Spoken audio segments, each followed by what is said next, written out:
वंदे पुरुषोत्तमम। आज एक ऐसी बात करने जा रहा हूँ जिससे साधारणतः हम लोग ज्ञाता नहीं हैं। वो है जब कई मनुष्य अपने देह छोड़ करके चले जाते हैं,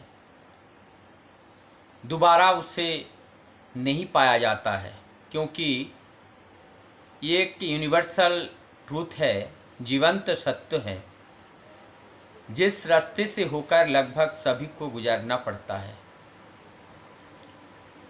मनुष्य जब गुजर जाते हैं, विदेही हो जाते हैं, उनका जो आत्मा है, आत्मा वो परम सत्ता के साथ जहाँ से वो ऊर्जा आया वहाँ वो ऊर्जा पहुँच जाते हैं। लेकिन एक भावभूमि, एक भाव स्तर इस ब्रह्मांड में विद्यमान रहता है। परम दयाल श्री ठाकुर जी भक्तों जनों के साथ बातचीत करते हुए कहते हैं, जो विदेही हो गए हैं उस विदेही आत्मा को मैं देखता हूँ, मैं उनसे बात भी करता हूँ। ऐसे बहुत से घटनाओं का उल्लेख करते हुए परम दयाल श्री ठाकुर जी कहते हैं, ठाकुर जी के एक परम भक्त थे नफर घोषदा। जब नफर घोषदा पंचतत्व में विलीन हो गए, लेकिन जिस तरीके से परम दयाल को सुबह और शाम प्रणाम करने के लिए आते थे, आज वो विदेही होने के बाद भी ठीक वैसे परम दयाल को प्रणाम करने के लिए वो सुबह शाम आते हैं। लेकिन वो इंतजार करते हैं, ठाकुर जी देखते हैं, जब तक ठाकुर जी के पास कोई रहते हैं, ज़्यादा भीड़ रहते हैं तो नहीं आते हैं, और जब भीड़ कम हो जाती हैं तो वहाँ से प्रणाम करके ठाकुर जी से बात करके वो चले जाते हैं। परम दयाल ठाकुर जी आपके एक अपने विशिष्ट जो भक्त हैं, कर्मी हैं, प्रमथनाथ दादी, उनके विदेही होने के बाद भी परम दयाल श्री ठाकुर जी के पास आते हैं, प्रणाम करते हैं और फिर ठाकुर जी को निहारते हुए वहां से विदा लेते हैं। ऐसे बहुत सारे अनंत घटनाओं के बारे में परम दयाल श्री ठाकुर भक्त लोगों के साथ यही विदेही आत्माओं का चर्चा कर रहे थे। इस बीच में एक दादा बता रहे थे कि हमारे जो स्वामी जी थे, स्वामी विवेकानंद जी,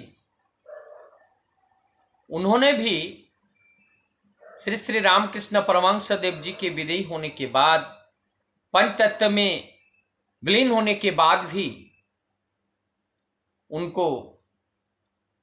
उन्होंने देखा ठीक वैसा ही जैसे जीवंत अवस्था में देखते हैं।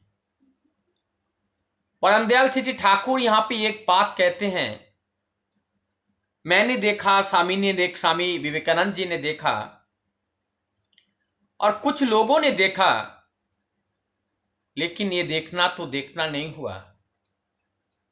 जब तक सार्वजनीन इस बात को सभी लोग ना देख पाए, ना समझ पाए, तो एक अलौकिकता, एक चमत्कार, एक जादू इस तरीके से प्रतीत होता है।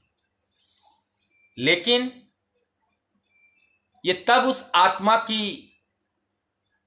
को देख पाते हैं, जान पाते हैं, वही व्यक्ति जो शुद्ध होता है, बुद्ध होता है, अर्थात एक उदाहरण के साथ हम लोग जान सकते हैं, जंगल में एक पेड़ के ऊपर बहुत सारे पक्षियां आते हैं। कुछ पक्षियां डालियों में बैठते हैं, अपने चहचहती हुई अपनी आवाज से एक दूसरे को बुलाते हैं, आनंद में रहते हैं, खुश में रहते हैं। क्या कारण है? कारण ये है कि वो लोग निरापत्ता के साथ, बिना किसी हताहत का संभावना के साथ वहां वो रहते हैं। लेकिन जब किसी जीव जंतु के ऊपर बैठते हैं तो उनका जान का खतरा रहता है, जीवन का खतरा रहता है। जैसे कोई पक्षी को अगर बिल्ली देख ले, कुत्ता देख ले, दौड़ते हैं उसको पकड़ने के लिए।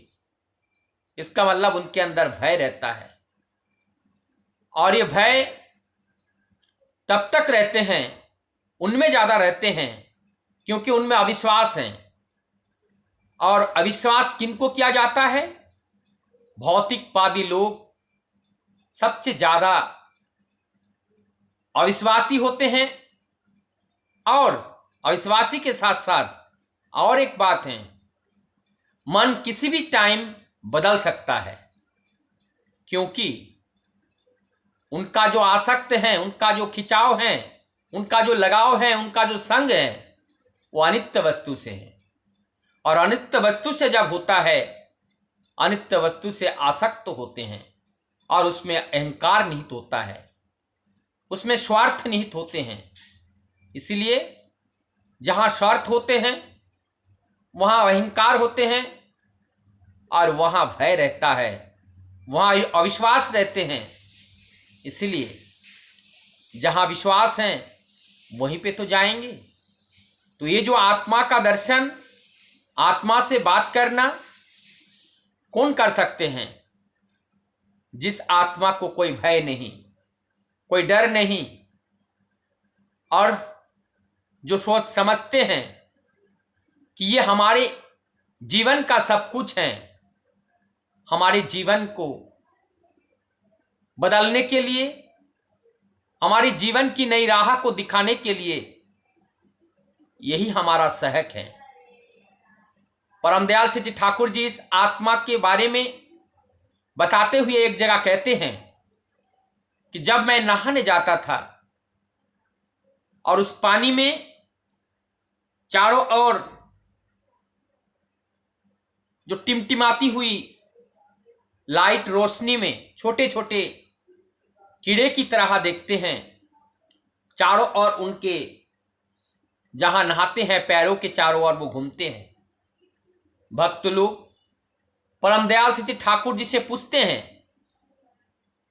कि ठाकुर, यहाँ पे चारों ओर ये चमकाते हुए जो कीड़े की तरह लग रहा है, ये क्या क्या चीज है? एक बार घूम के उधर, एक बार घूम के इधर। परमदयाल श्री ठाकुर जी कहते हैं, ये वही आत्मा है, ये अपने गति को प्राप्त करने के लिए प्रभु के पास आए हुए हैं। अपनी व्यथा, अपनी वेदना, अपना दुख और अपनी अज्ञानता, अपनी मृत्यु का कारण जो भूलवश, गलतीवश अनेकों अपराध किए हैं, वो सारे अपराध से क्षमा प्रार्थना करने के लिए, अपने जीवन की गति पाने के लिए और प्रभु की चरण प्राप्त करने के लिए वो अपने देह छोड़ने के बाद भी वो आत्मा प्रभु के पास आते हैं। वो उत्कृष्ट आत्मा है, वो आकर के प्रभु से भिक्षा प्रार्थना करते हैं, अपने भूल की क्षमा प्रार्थना करते हैं। ये है वही विदेही सब आत्मा, अर्थात ये ऊर्जा पुंज है, ये शक्ति पुंज है। इस दुनिया में ना तो कुछ बनता है, ना तो कुछ बिगाड़ता है, अर्थात इस एनर्जी में कोई परिवर्तन नहीं आता है, केवल ट्रांसफॉर्मेशन होता है one form to another form, otherwise nothing. इसके अलावा और कुछ नहीं होता है, एक रूप से दूसरे रूप में बदल जाता है।